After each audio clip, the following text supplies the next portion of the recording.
These omens don't bode well, Mother. Mankind may be facing its darkest hour. Then mankind will have to face it alone. How can you say that? Whatever happens beyond these shores is not our concern.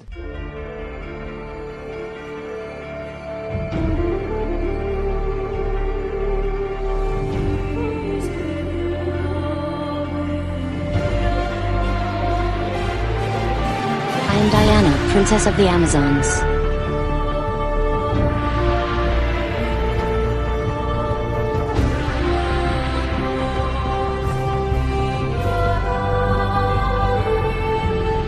These beasts invade our home and defile it with their presence.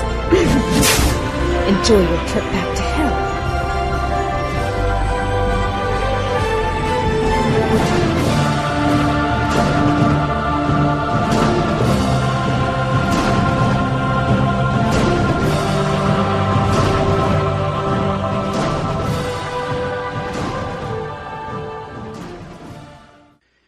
Greetings and salutations, everybody, and welcome back to Wonder Woman, Princess of the Amazons. This is episode 5. My name is Andrew Pinkham, and I'm so glad to be along with you on this lovely episode where we're going to be talking Rebirth. But before I get too far along in this episode, I need to introduce my co-host for this episode. You know him. He is a writer for DC Comics News, covering Suicide Squad, Green Lantern, Teen Titans, and Supergirl. He may be small in stature, but he has a big heart. My friend and your friend, an all-around good guy, Mr. Danny Saab. How are you, sir? Small in stature? First off, I just want to commend you on it is a lovely episode. I mean, what are you trying to get this episode in bed or something? What are you sugarcoating this episode for? Just call this it is, a goddamn train wreck, okay? Hey, now! Just saying. Although having me on the episode will help. So that's okay. Won't be less of a train wreck. But I don't think I missed any comics that you're currently reviewing, did I? Okay, so you said Teen Titans, Suicide Squad, Green Lanterns, plural, because there's 2 of them. Oh, actually, there's more than 2, but there's 2 in that book. What was the other one you said? Teen Titans, Suicide Squad. Suicide Squad, Green Lantern, Teen Titans, and Supergirl. Did I miss anything? That sounds about right. There we go. How are you, man? I'm good, man. How you doing? I'm doing great. Oh, goodness. And props props for getting through the introduction in one shot, by the way. That's very impressive. I know, right? Oh, yeah, for sure. I know, right? Yeah, I was going to step away for like a good 5 minutes, make some coffee, whatever. I figured at least take you 5 tries. So, yeah, on the first try. Well, good for you. How about that? Yeah. How about that? Well, it's been another week. Hasn't really... I mean, it's been a busy week for probably the both of us. Hasn't really been a lot of news to cover. There's a couple of things I wanted to touch on. For the month of July, there's a couple books coming out that might pique your interest.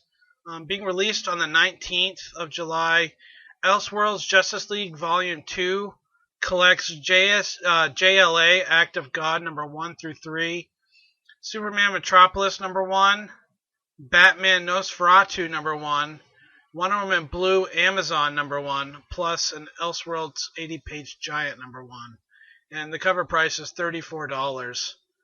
What are your thoughts on this, man? What are these books exactly? Are they just... They're Elseworlds stories. All Elseworlds? All complete Elseworlds stories? That's it? Yep, complete Elseworlds stories, yep. Is this going to be like an ongoing series for each one, or they're just one shots? No, this is a trade paperback. So I mean, it collects various issues of. Oh, okay. So these are old stories. They're just kind of putting together a collection to make money. They've been reprinted. Yeah, I love how they say reprinted. Like, what is that? Yeah, whatever. I get it. All right, well that's fine. That sounds interesting. I haven't really read too much of the Elseworlds stories. Neither have I. I think I only read one, which was a Supergirl Batgirl Elseworlds story from years ago. And I think I have. That was a good issue, as I recall. I think I have that issue, but that's the only one I think I've read. Yeah. Although you can technically Injustice, Gods Among Us, kind of almost can be considered an Elseworlds story in some ways. Yeah, is that still going on? Oh yeah, for sure. I mean, this is the launch of the Injustice 2. They came out with season 2 now for the comic book. Oh, good. Yeah. So no, it's I mean, it's one of my favorite books. So yeah, that's how I know it. Yeah. Cool. Yeah. I don't know if I'll be picking this book up, but I mean, I've never really been into Elseworld stories. Kind of like the What If. I think there was. I mean, there are a few like really famous ones, like Superman versus Spider-Man, Superman versus Shazam, stuff like that. I mean, I think those are considered Elseworld stories. They're not part of the mainstream DC continuity. I mean, that was back in the late 70s and early 80s and stuff. But, you know, I mean, Superman Red Sun is one of the more famous Elseworld stories. It's what if the USSR or Superman crash landed in the USSR instead of Kansas and was raised by the Russian government. Yeah, I've heard of that. I haven't actually read it myself, but I have heard of it. Yeah, it's one of the more famous Elseworld stories out there.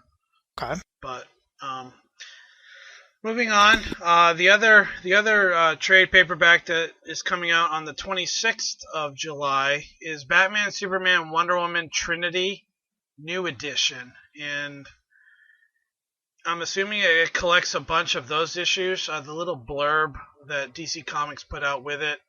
It says, in this new edition of the classic adventures, when Ra's al Ghul recruits Bizarro and a renegade Amazon warrior to help him create global chaos, the Dark Knight detective suddenly finds himself working with the Man of Steel and the Amazon princess, looking to thwart the madman's plot to simultaneously destroy all satellite communications, as well as all the world's oil reserves. Earth's greatest heroes are forced to band together if they can work out their differences. And the cover price on this is $20. This is which volume? Volume 1, you said? It's Batman, Superman, Wonder Woman, Trinity, and it's a new edition. So I don't know if this is a brand new book that's spinning out. I mean, I know there's a Trinity out there now, so it might be volume 1 that's collecting a bunch of those issues. I'm not really sure. It sounds like it sounds like it could be maybe volume 1, but. Yep. I'm wrong, but it sounds like it could be volume 1. I haven't actually read the current Trinity book, but certainly sounds like it could be. You have or have not read it? I have not. No. No. Apparently, it's no. I have not read it. I mean, I haven't heard much about it either, so I don't know if it's good or what. So I couldn't tell you. Yeah. I'm not sure. I mean, I'm just in the process of catching up with Batman and Detective Comics right now.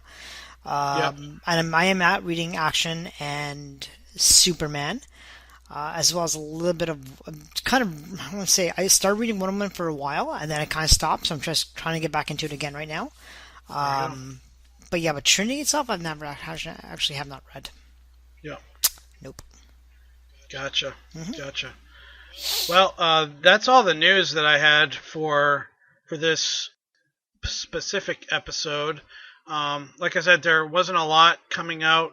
There isn't really any. I mean, with the Wonder Woman film kind of on the back half of. I mean, it's gonna rapidly be going out of theaters here, probably within the next few weeks. So I don't anticipate there being any more actual Wonder Woman movie news.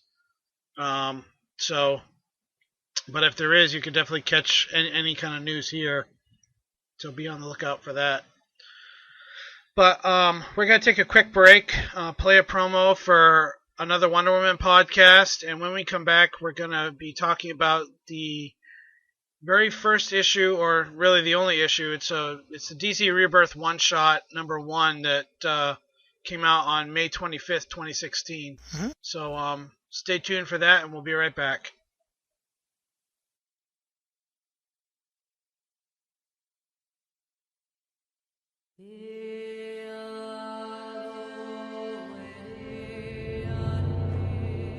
It was 1941, and a war was raging in Europe that would spread destruction and death across the world. Superheroes like Superman, Batman, and Captain Marvel were on the rise at newsstands everywhere. But one hero was about to debut that would change the world of comics. Forever. Amazon. Goddess. Warrior. Hero. Wonder Woman, one of the most well-known and beloved comic heroes to ever grace the medium. Hello, I am J. David Weeder. Join me as I explore the comic book adventures of the amazing Amazon throughout her 75-plus years of history on the Sensational Adventures of Wonder Woman podcast. You can find the show on iTunes or at wonderwoman.supermanforever.com. The Sensational Adventures of Wonder Woman.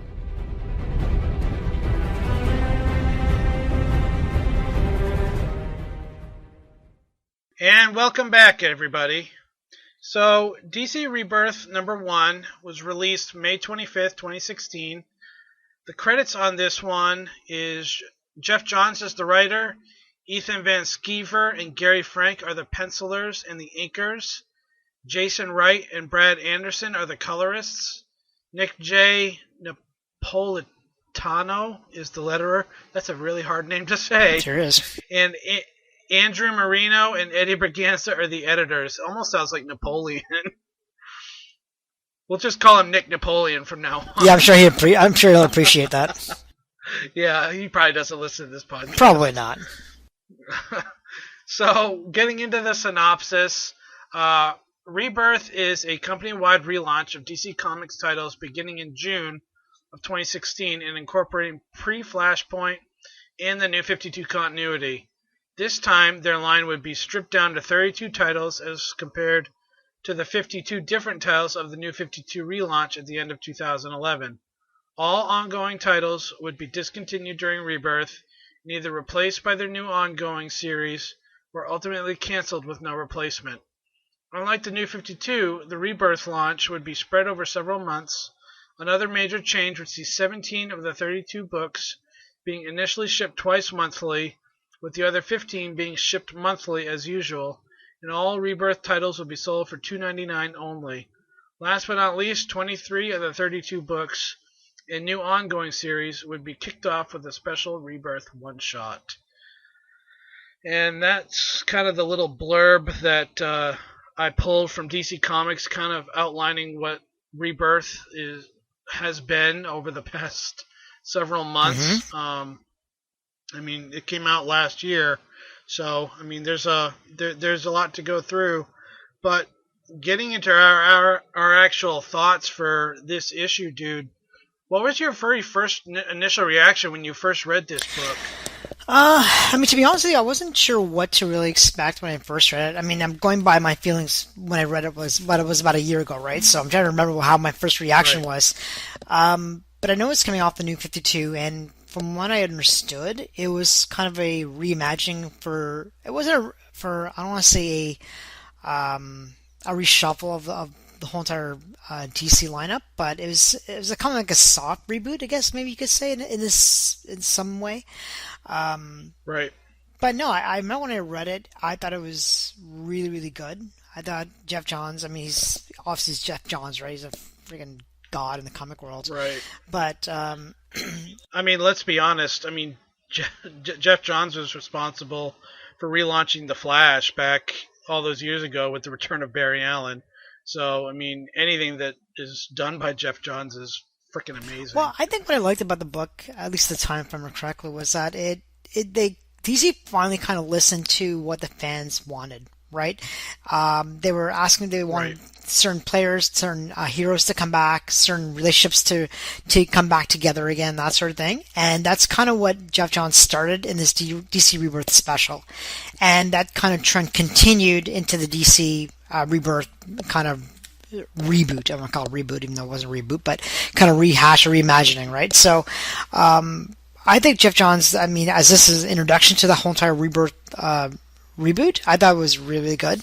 I thought he did a great job with reintroducing a lot of these characters and kind of new storylines too, right? And kind of going forward and new mysteries and stuff like that. So I think it did exactly what DC needed at the time, because let's be honest, the New 52 was kind of a let's see, that's how I can put it very nicely. It was just not very good.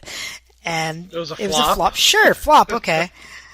Yeah, and it was a flop, and there weren't too many positives coming out of the New 52. So DC needed to do something kind of to revitalize their brand, and I think when this came out, it was a good start. And I know you have. I don't think you've read too much of the Rebirth since then, but I have, and it's just gotten better. I mean, especially with Action Comics and Batman Detective, they're all such great books and great stories, and I think it really gets back to what made DC really good a long time ago.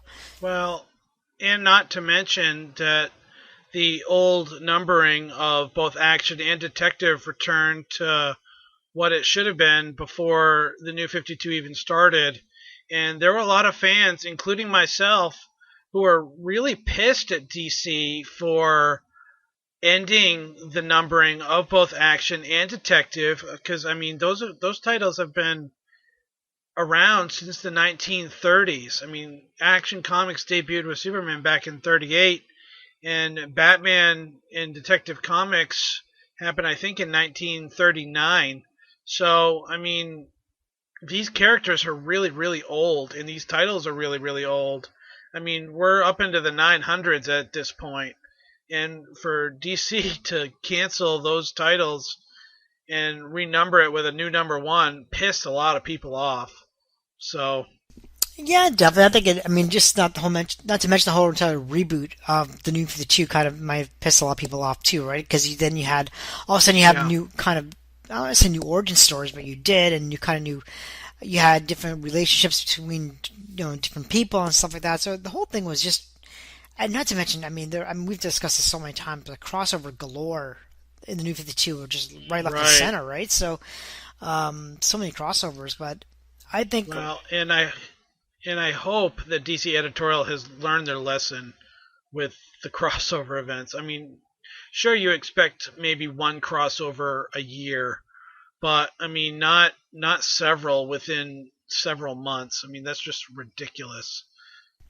No, I agree, and I think how DC is doing it right now is kind of smart in the sense that they don't have too many crossovers. They still have a little bit here and there, but especially within certain families, right? You're talking about between, say, Batman Detective or Green Lanterns and Hal Jordan and the Green Lantern Corps, Action Superman, that sort of thing. But ultimately, essentially, there's one big mystery that's kind of happening across the whole entire DC universe, right? And that's the whole thing with that stemmed from Jeff Johns' Rebirth special, right, with the button and that sort of thing, and that's what kind of stemmed from that and across the whole entire DC universe. So even though we might not have too many crossovers, that mystery, and like I said, I know you haven't been reading too much Rebirth, but throughout Rebirth, there have been little hints in here and there regarding that button and that sort of thing, right? So. And even just lately, there was a Flash, a Batman crossover that happened. Just a 3-issue crossover, wasn't very long, or 4-issue crossover, wasn't very long. That kind of touched upon the story of the button and can kind of continue a little bit. So, even though there haven't been too many crossovers, there's still that grand mystery that sort of kind of collects everybody together, which I think is a good idea. Right. Yeah, I mean, let's get into a little bit of the story. I mean, this book was the return of Wally West. I mean, Wally West pre Flashpoint. I mean, Wally West kind of went away after Flashpoint happened, and they came out with a new one that was black. So I mean, this is the return of the ginger Wally West, who's white, and the nephew of Iris, and all there was even mention of like the Crisis on Infinite Earths and stuff like that. So, I mean, it had a lot of callbacks to old stories, which I absolutely loved with this issue. And for me, being a reader of the post-Crisis universe, I mean, I started reading comics in 2009. So, I mean, the post-Crisis is where I started reading comics. So, I mean, a return to this continuity was a big deal, and it's a big deal for a lot of fans who didn't like the idea of the New 52. So, I mean, I thought this story was well written. Jeff Johns did a great job. The art, I mean, there were several different artists on this book. Very well done. The art seemed really cohesive. Like, you couldn't really tell there were multiple artists on this book. It seemed like only one artist at a time, so which was just hats off to the art team in this. I thought they did a really great job. Um, I mean, there were even callbacks to a guy like Johnny Thunder from the Justice Society of America. I mean, just the callbacks to in this issue were amazing. But then again, having the Justice Society incorporated doesn't really surprise me, because Jeff Johns did a relaunch of the Justice Society of America back in 2000, I think either 4 or 5, or it may have been 2007. I can't really remember. It's been so long since I've read those issues. But he had a great run on Justice Society of America, and it was a really enjoyable title. So I'm not surprised to see Jeff Johns incorporating that team into this new Rebirth book. Yeah, definitely. No, yeah, I agree with you. So, but Wonder Woman really wasn't much of a feature in this book. She maybe had a panel. So there's not much Wonder Woman to talk about in this story, and I'm okay with that. This was definitely more of a Wally West tale, and if this was a Flash podcast, we'd be going in depth into the story, but this is a Wonder Woman show, so we're kind of hitting the highlights as far as the DC Rebirth. I wanted to cover this mainly because it kicked off Rebirth, and it was the main focal point of where the DC universe is headed moving forward. So that's kind of why I wanted to cover it on this specific episode. I did have one question, and in this book, and just something I remembered, and I think I might have known the answer back when I first read this book, but I just can't remember right now off the top of my head. Yep. But there was one or a couple pages in this where there is a blonde woman who was arrested who had a Legion ring. Who is she? That's a good question. I'm guessing it might be Saturn Girl or somebody from the Legion of Superheroes. I don't really know who. Okay. I'm not really overly familiar with the Legion. That's real. I've never really been big into the Legion of Superheroes. So okay. I mean, it could literally be anybody from the Legion. I mean, there are a lot of blonde heroes out there. So, could be Saturn Girl. Could be. Who knows? Who knows who it could be? So. Okay. That's fair. I wish I knew, sir.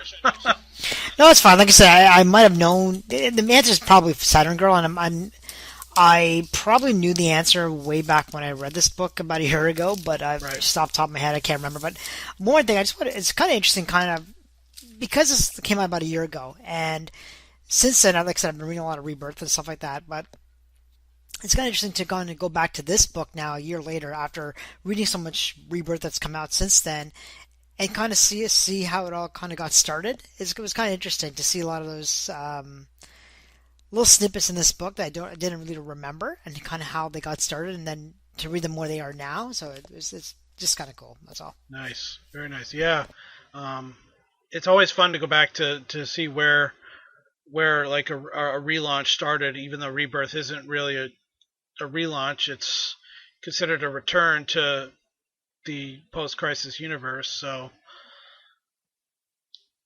I mean, it's always fun to look back. I mean, I'm having a great time reviewing the old Perez issues.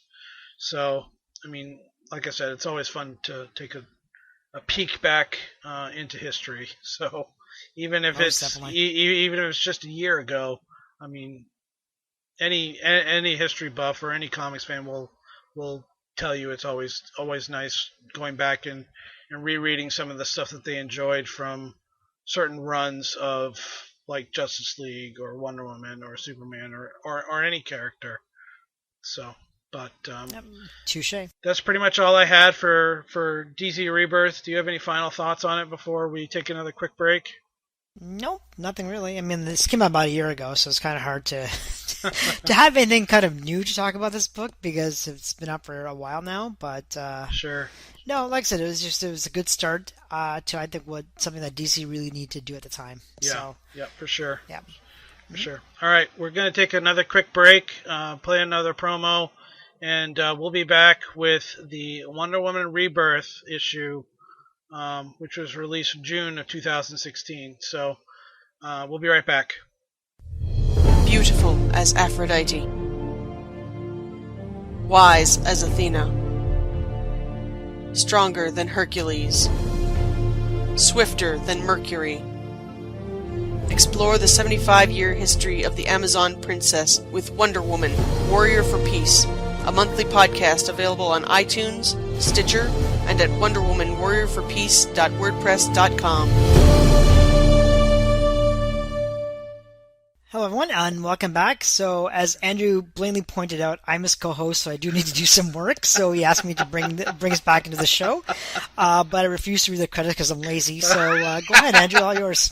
Oh, goodness. Yeah, Wonder Woman Rebirth #1. Let's not forget that this is a one-shot. It was released on June 8th of 2016. The credits are as such. Greg Rucka is the writer. The pencilers are Matthew Clark, pages 1 through 14. Liam Sharp did pages 15 through 20. The inkers are Sean Parsons, page 1 through 14. And Liam Sharp, pages 15 through 20. The colorists are Jeremy Caldwell, pages 1 through 14. Laura Martin, pages 15 through 20. And Jody Wynn is the letterer. And Dave, wow, I cannot even pronounce his last name, Wiegelzum, I think. And Chris Conroy, as well as Mark Doyle, are the editors for this issue. The little, one-sentence synopsis that I pulled from DCComics.com reads as such. After suffering unimaginable loss, Wonder Woman must rebuild her mission as Earth's ultimate protector and champion. So, what were your thoughts on this issue, man? You know, that synopsis is actually pretty accurate. Oh, really? Really, well, think about it. I mean, you've read it, and there really wasn't, I don't say much going on, because it was mainly just not talking, but just mainly Diana thinking. Yeah, it to was herself. more like inner dialogue. Yeah, that's all it was. That's the whole issue. And so, how'd you write a synopsis for that, really? I mean, there's not right. There's no real storyline, per se. There's just her inner dialogue and through various panels. But no, back to what you were asking me what I thought. I loved this book. I mean, it was a really good issue. I haven't read it in some time. I mean, this, like we said about the last book, this came out some time ago. But it was really good. It was basically continuing off the DC Rebirth special with kind of, the heroes kind of realizing something's missing and that sort of thing. And this kind of continues from that premise, right? And that's why even from the first page you get with Diana and basically kind of with her inner dialogue kind of bring up her origin and, which origin is correct. She doesn't even know. Right. And it continues from there on and on and on. And, up to the point, which I thought was really cool, was her changing of her outfit, right? She went from the New 52 costume to much more, kind of more traditional look. And the really cool thing, and this is one thing that was interesting because I didn't even notice, well, I should say I didn't notice before, but at the time it wasn't out, was that how her new costume resembles perfectly the movie version costume, right? I think they planned that. Honestly, I'm pretty sure they did that too. Yes, but like I said, when you read this, about a year ago, obviously the movie wasn't out at that time, right? So you didn't know. It was still in production. I think they were still filming. Exactly. So you didn't realize had anything to do with it. And I've kind of noticed they're doing that a lot now. Because even if you look at Supergirl, for example, correct me if I'm wrong. I have to go back and look at a Supergirl comic book, but I think in the comic book, her costume kind of resembles that of the TV show, but I don't remember off the top of my head. Well, I could be wrong. And that's been pretty common with TV and movies within the comic universe. They'll use whatever costume is popular for that character on the TV and in film. So, I mean, I'm not overly surprised that Wonder Woman's costume made a change towards the movie version. It's the same thing with Supergirl with the TV. I mean, Flash's costume, we haven't really seen much of a change because, I mean, we haven't seen a future version of Barry yet in the classic Flash costume. I mean, we got a hint of it this past season when he ran to the future, but I mean, and I have not been reading Green Arrow, so I don't know how Green Arrow's costume looks. I don't know if it resembles anything like the actual show Arrow. I couldn't tell you. I started reading Green Lantern or Green Arrow when it first came out, but I think I only read the first 3 or 4 issues, and that's it. Yeah. Yeah. But But did you have any favorite parts of this issue, man? Besides the costume change? Besides the costume change, which I thought was really cool. No, not really specifically any one part that was good. I mean, the whole book was just really good, but like I said before, wasn't really too much into it. You know, it was just mainly her inner dialogue, right, and her thinking to herself. And I think maybe probably the best part to me, I think maybe when she went to Olympus, Mount Olympus, looking for I guess the gods and that sort of thing. So that was kind of a cool part, but. Besides that, there wasn't really. Maybe when she used her. Actually, no, correction. The best part to me was when she wrapped the lasso of truth around herself. Yep. To get some answers. That's exactly, that was probably the best part. Yeah, definitely. That was my favorite part of the issue itself for me. Besides the costume change, and we're going to get into this in the next issue, but wrapping the lasso of truth around herself to actually find out what her actual origin was. I never would have thought to have seen Diana do that. I mean, it's a really cool moment here, and the fact that she can just crush the helm of Ares. I mean, you know that something's up, because I mean it was made by Hephaestus, so it shouldn't be able to be crushed. So I mean, and that's kind of when she wraps, or after she crushes it, I believe, is when she decides to wrap the lasso and find out what the heck is going on. So, but that part I loved. I loved her going to Mount Olympus and trying to figure out what's going on. And it seems like Olympus is completely empty. And you'd think the gods would be all over the place, and it's not. It's so we're not sure what's going on at Mount Olympus, and we're going to find out next issue. So, overall, great issue. What did you think of the art in this book? I thought it was really good. I mean, there wasn't too much action. But no, I thought the art was really, really well done. Who was there the were artist on this multiple book? artists. I don't even remember. It was, yes, there were. See, I didn't even realize there were multiple artists. It was... No, I mean, it was all so good, I really didn't even notice there were multiple artists on this issue. It's the same thing with how Rebirth, the DC Rebirth #1 was. You couldn't really tell that there was multiple art teams on this. I mean, there was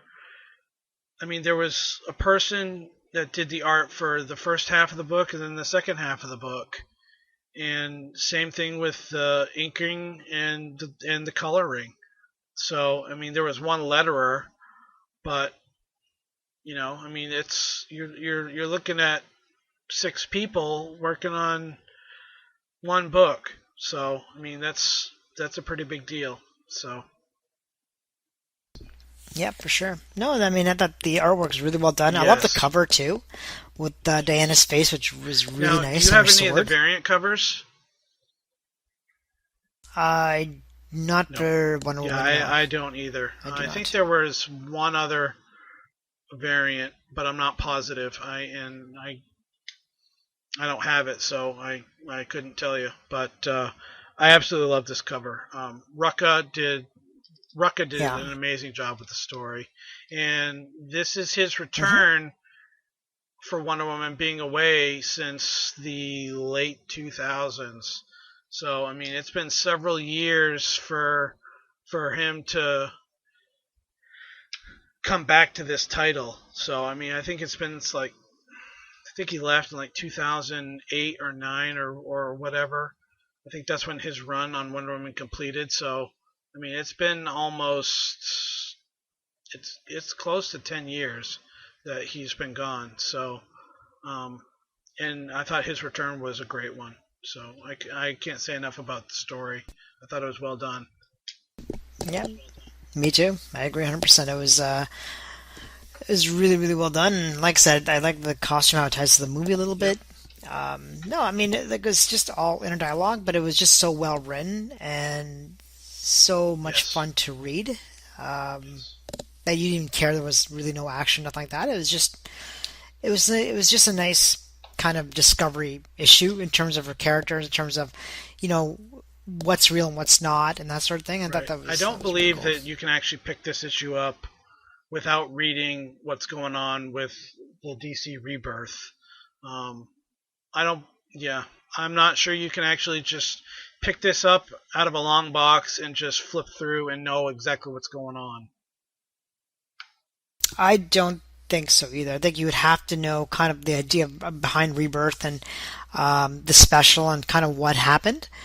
Um, I don't even know how the new 52 Wonder Woman even ended. To be Yeah, honest with you, no, I I have no don't idea. either. So I don't know how it ended, nothing like that. I know it ended, I think, on 52 Yep. issues, but that's all I know. But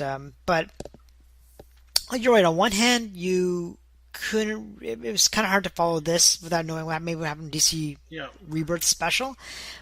But on the flip side, someone who's coming new into Wonder Woman, brand new, who's never read anything of Wonder Woman before, this also might It be a very good well launching might be. point Yeah. too, right?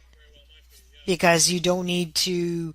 This is not like you need to know a past story that happened to understand this one type Right. deal, or even the next one that we're going to review in a few minutes either. Yep. So, yeah, I mean, like I said, I'm a perfect example. I didn't really much of the New 52 Wonder Woman at all. I started reading it when it first came out, then I Yeah. dropped it. It wasn't very good. But but then I started reading Rebirth, and I was fine with it. I didn't have to read anything of the New 52 to understand what was happening in this one. So yeah, this is definitely a really good launching point.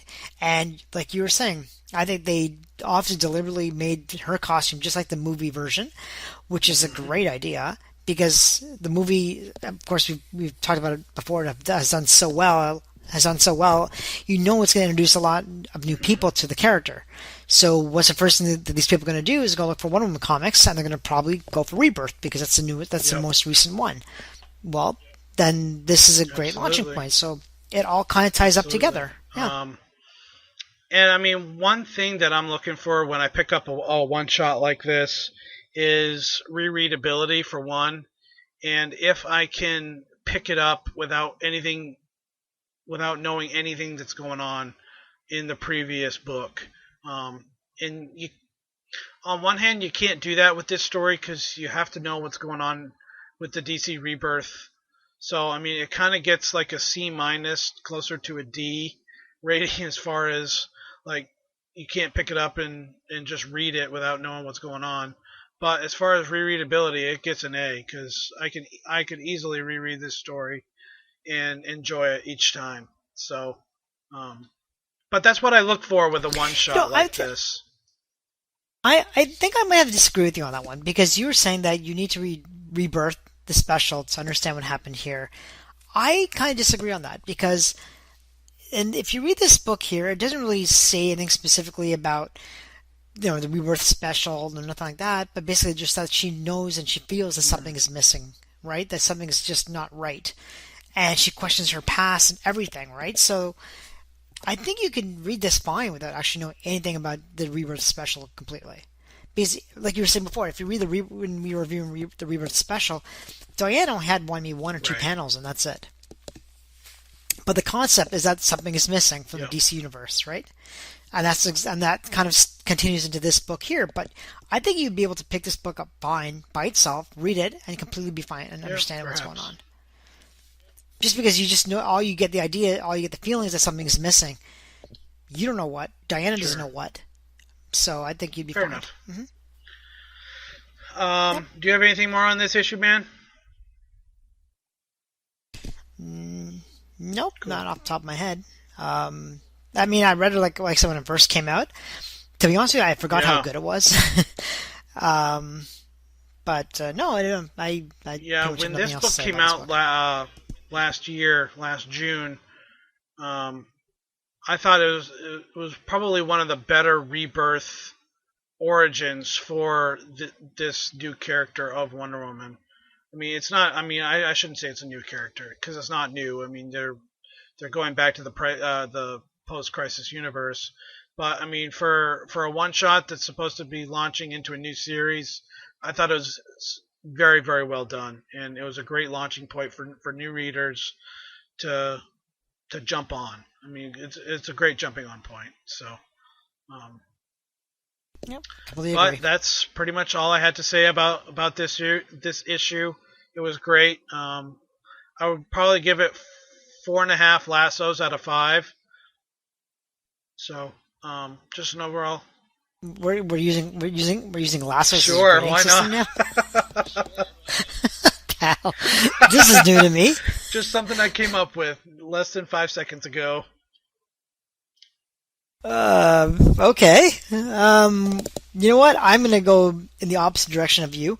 I'm gonna give it 5 out of 5 5 out of coffee 5 cups. coffee cups. There we go. So there you go. That's right. Well, how about that? Or are you sure it's not 5 tiaras? Could be five tiaras. No, I'm going with 5 5 shields. How's okay. that? There we go. Yep. But She's an Amazon, of man. You gotta go with course. shields. We're going to take another quick break. And when we come back, we'll be reviewing the final issue for this episode, Wonder Woman #1, that also came out in June of 2016. And we'll be right back.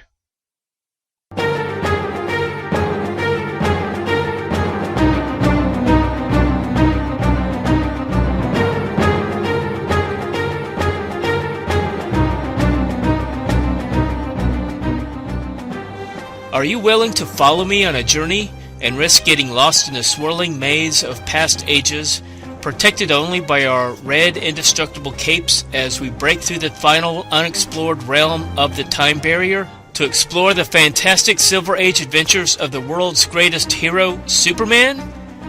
If so, join me each week on the Superman Fan Podcast, as together we'll follow the Man of Steel, his cousin Supergirl, and his closest friends, Perry White, Lois Lane, Jimmy Olsen, Lana Lang, Batman and Robin, and others in Superman's never-ending quest to defend truth and justice in the pages of Action Comics, Superman, World's Finest Comics, Superman's pal Jimmy Olsen, and Superman's girlfriend Lois Lane.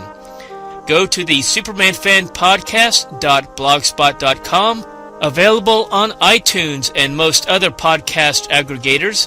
You can also follow the podcast on Facebook, Twitter, Tumblr, Medium, Flipboard, and Stitcher. And after you listen, feel free to send email to supermanfanpodcast@gmail.com. And unless you request otherwise, I look forward to reading your comments on future episodes. And don't forget to wear your red indestructible cape, standard safety equipment for traveling through the time barrier.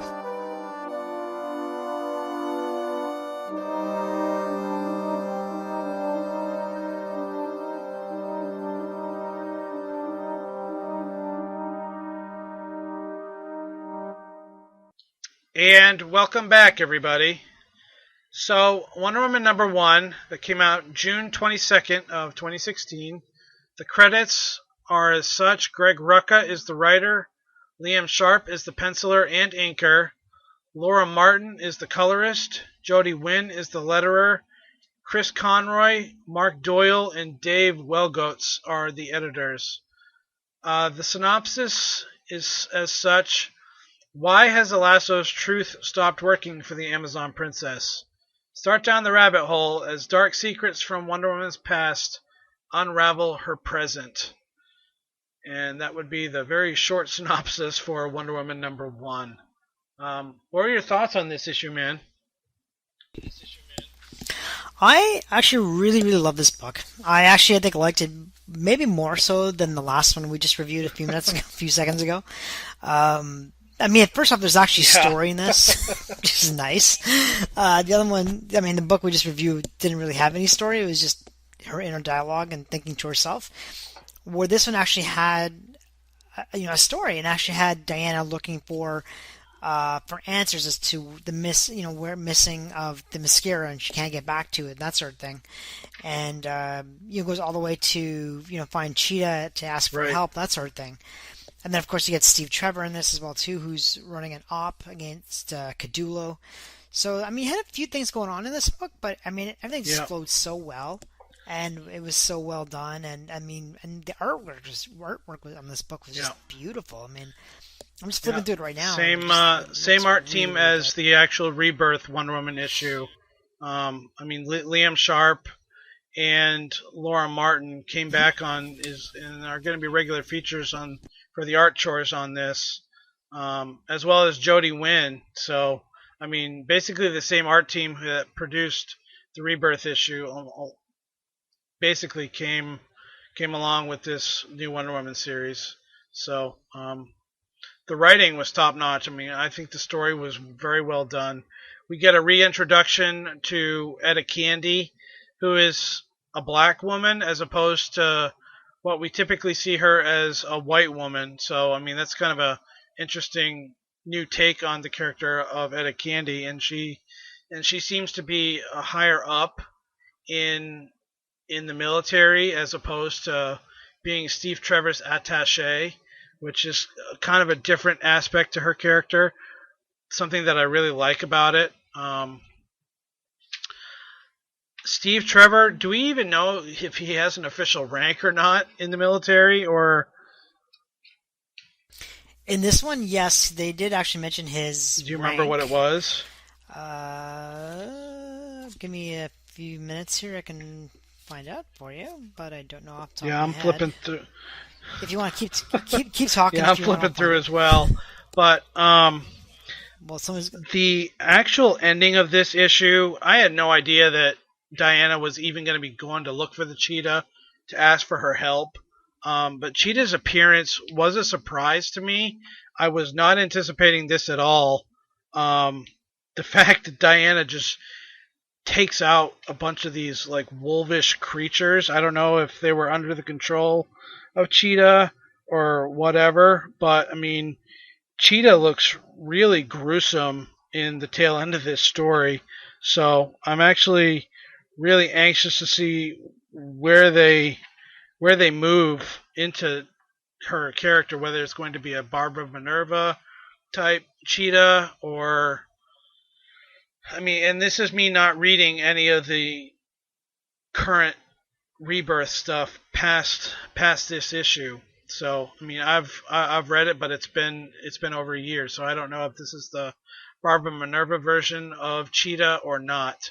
So, but I just thought the inclusion of Cheetah was a welcome surprise, because I mean, Cheetah is supposed to be one of her arch nemesis, and the fact that she goes and searches out Cheetah for help it's kind of a big deal. So, did you find Steve Trevor's rank, sir? Not yet. I think it's like Sergeant.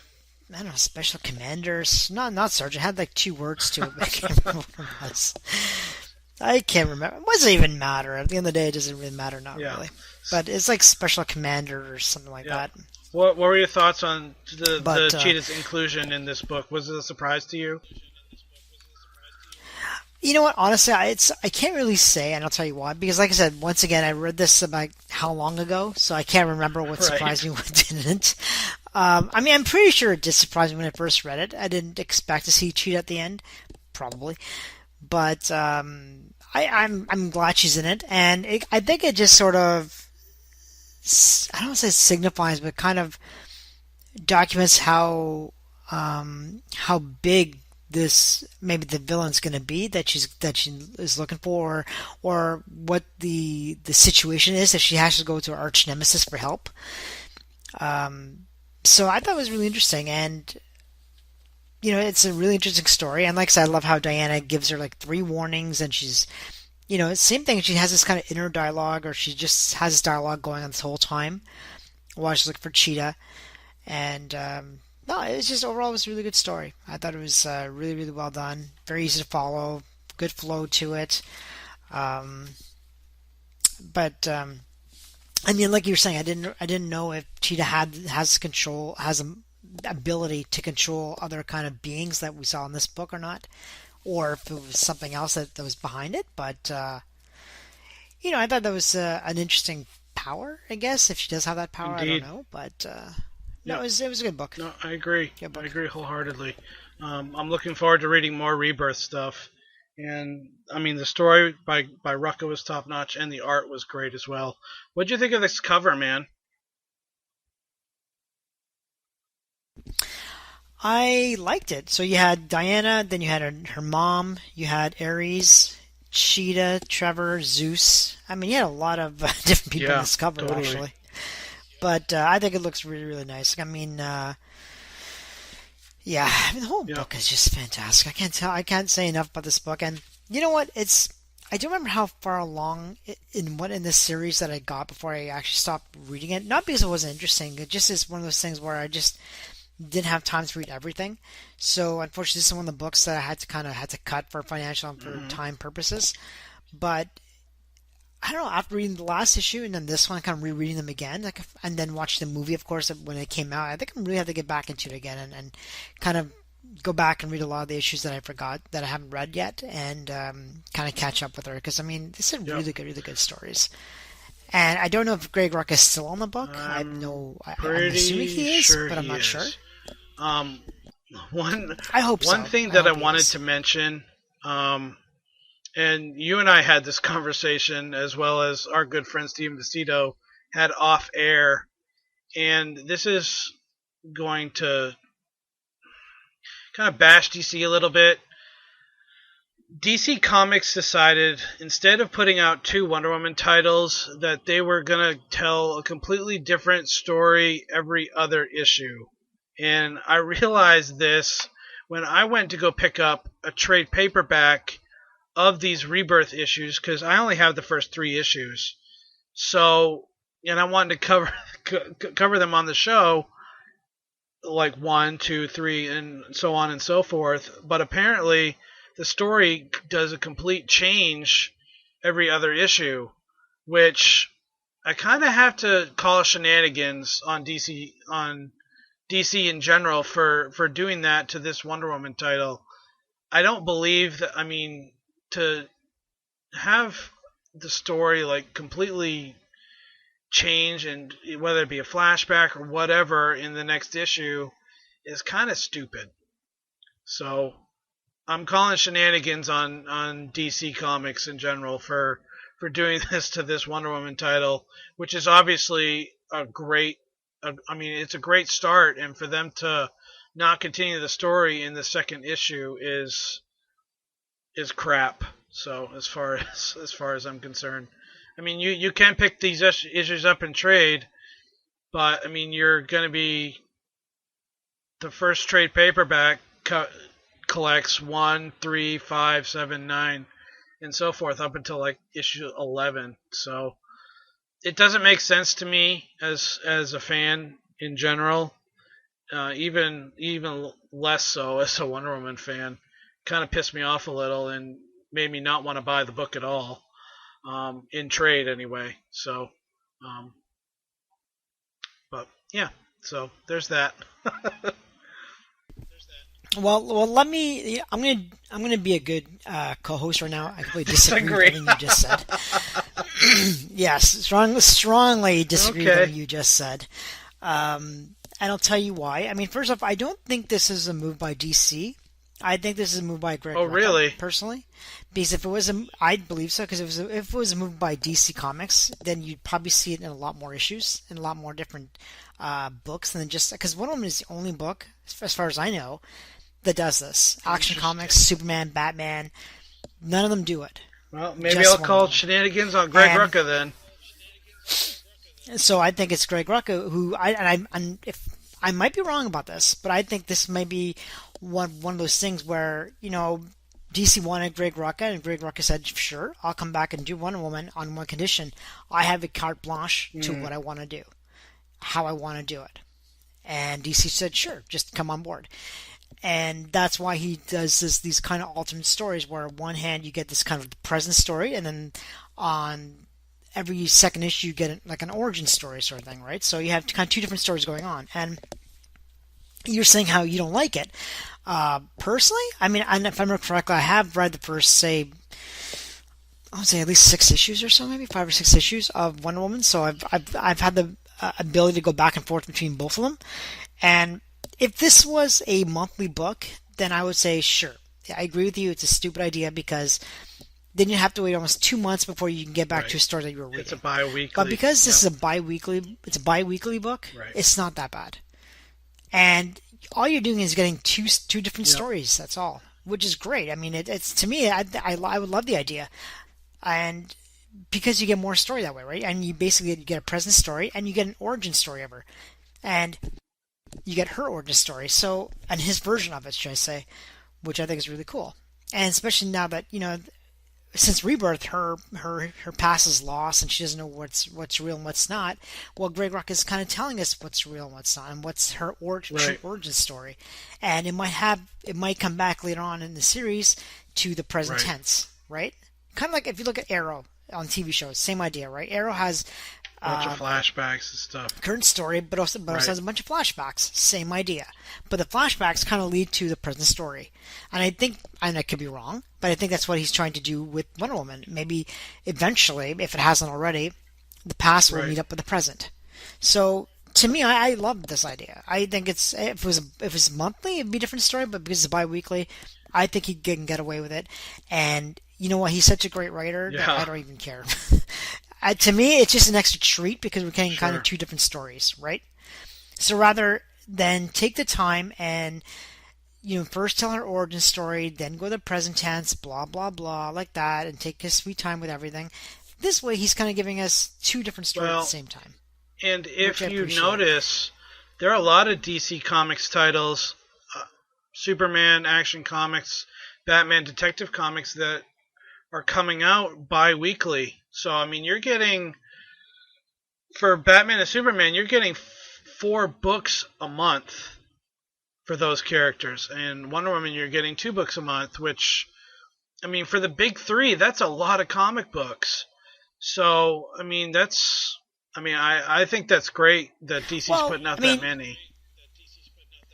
Well, don't forget, for Superman, you have Action, you have Superman. Batman, you have Detective and Batman. I'm trying to think if there's any other Batman books. I think there's the only 2. I kind of wish they would relaunch All-Star Batman. I kind of wish they would relaunch Sensation Comics that features Wonder Woman as well. Well, you also have Trinity as well too, right? That has all 3 of them. Yeah, no, you're very right. Of course, I'm right. But all to say that I totally don't mind that Rucka does this. I remember, if I remember correctly, when I was reading this book when it first came out, and it was kind of going back and forth, I kind of questioned it a little bit, but I didn't mind it. It kind of gives me 2 different stories, and like I said, you have an origin story, a present story. So yeah, I didn't mind it at all. It was fine with me. And like I said, because he's such a great writer and the artwork is top notch, I was okay. I was okay with it. I mean, it's not like Wonder Woman. It's not like Wonder Woman is like Detective. It's not like Wonder Woman is like Superman, Batman, where each of those 2 characters have 2 different books, right? I'm not including Trinity. I'm just talking. Let's say Batman, Detective, Action, Superman. Right. She only has 1 book. True. Right. I wish she would have 2. The fact that he goes back and forth like that, she should have 2. Personally, she should have 2, especially with the movie doing as well as it has. I think she should have a second one. Like I said, I wish they would relaunch Sensation Comics because that was her very first feature. Actually, no, I take that back. All-Star Comics was her very first appearance, but she appeared in Sensation Comics right after that. So, and that was a regular feature for years and years before the book got canceled. So, I mean, I personally would like to see Sensation make a comeback, but I don't think we'll ever see it happen. I can see that. And there's also Legends of Wonder Woman as well too that came out for a while. Wasn't that a digital first? I think that's done though, but that was another one. Yeah.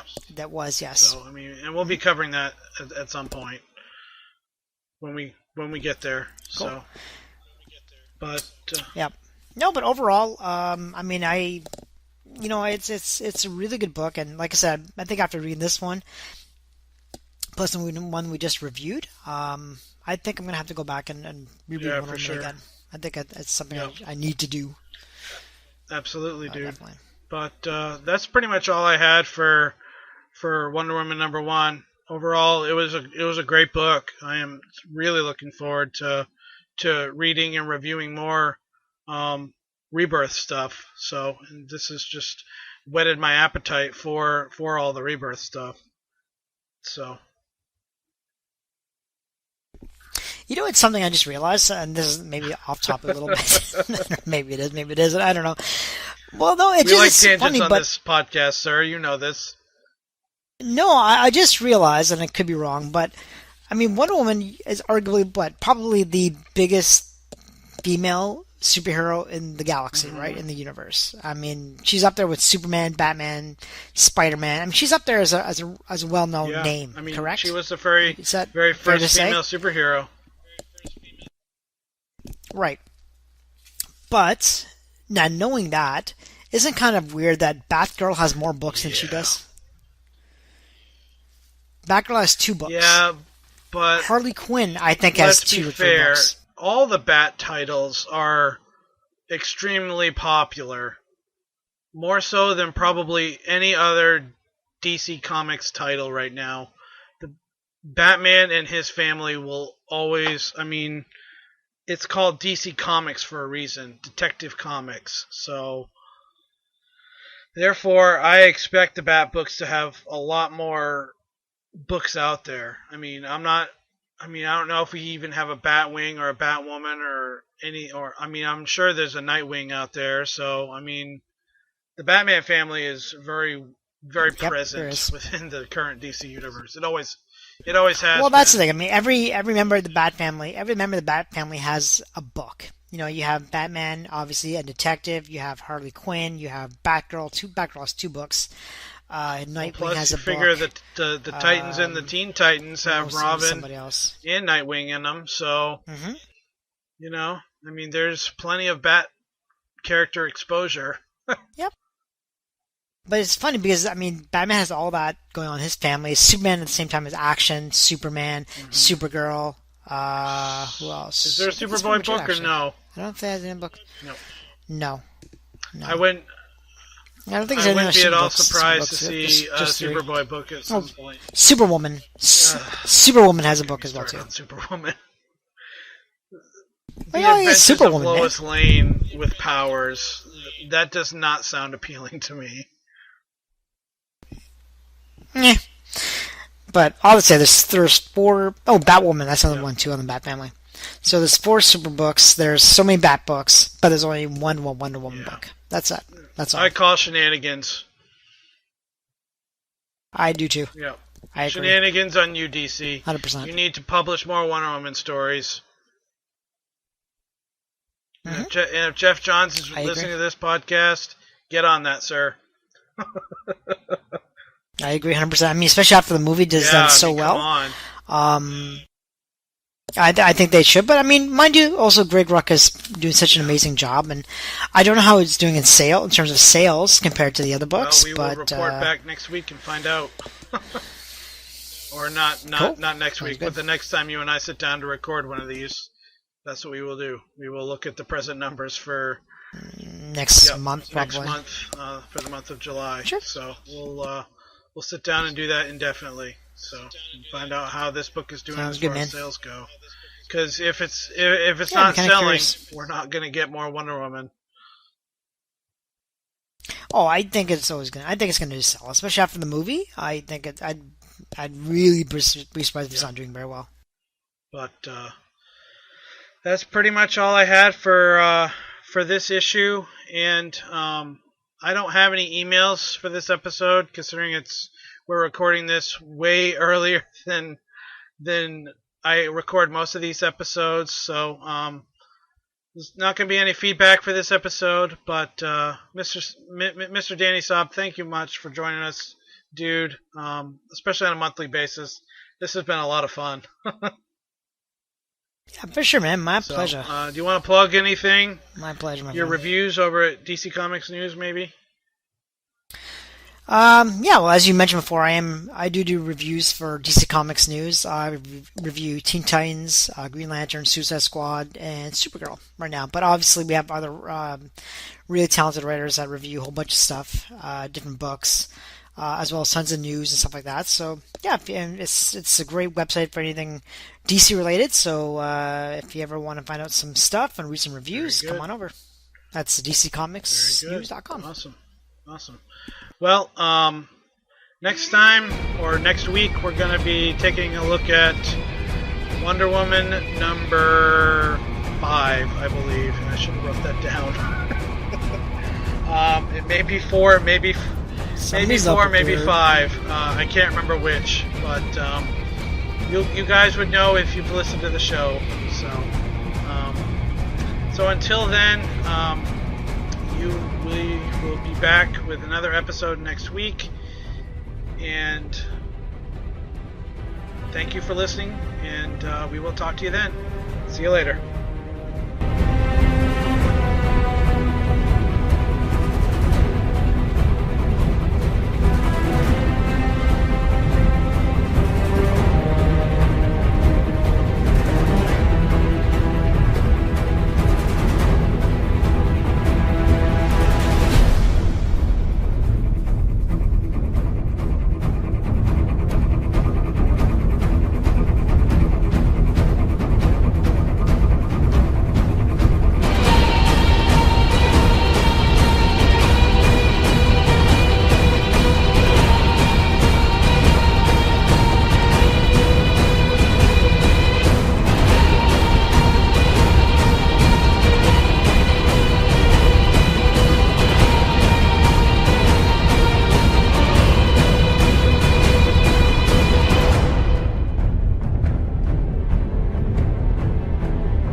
I listen, once in a while.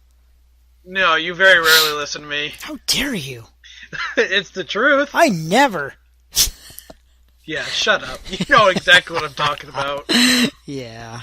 And this is going to go in the outro, by the way, or after the episode ends, because we always need bloopers. I guess. I'm sure we'll have tons in this episode, though. I'm sure this won't be the only one. Tons? Thank you so much, sir. Well, let's be honest. It's going to take you at least 3 tries to get through the introduction. So there's 2 blooper reels right there. It's really not. We'll see about that.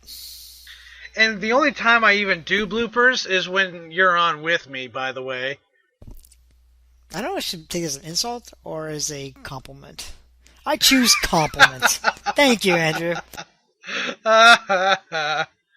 Alright, you ready to start this thing? I was born ready. Alright, we're going to start in 3, 2, 1.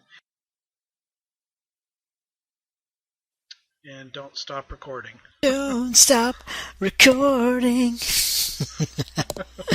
Yeah. I'm going to put that in the actual episode, sir. Yeah, go ahead, man. I'm an entertainer. It's all good. Yep. Don't stop recording.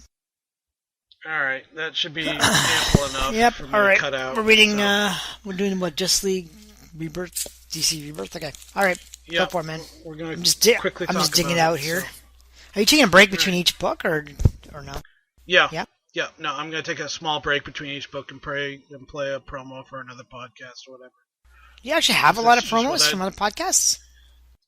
Yeah, a fair amount. There's a couple Wonder Woman podcasts that have promos, and I may play a promo for a Superman show here or there. Okay, cool.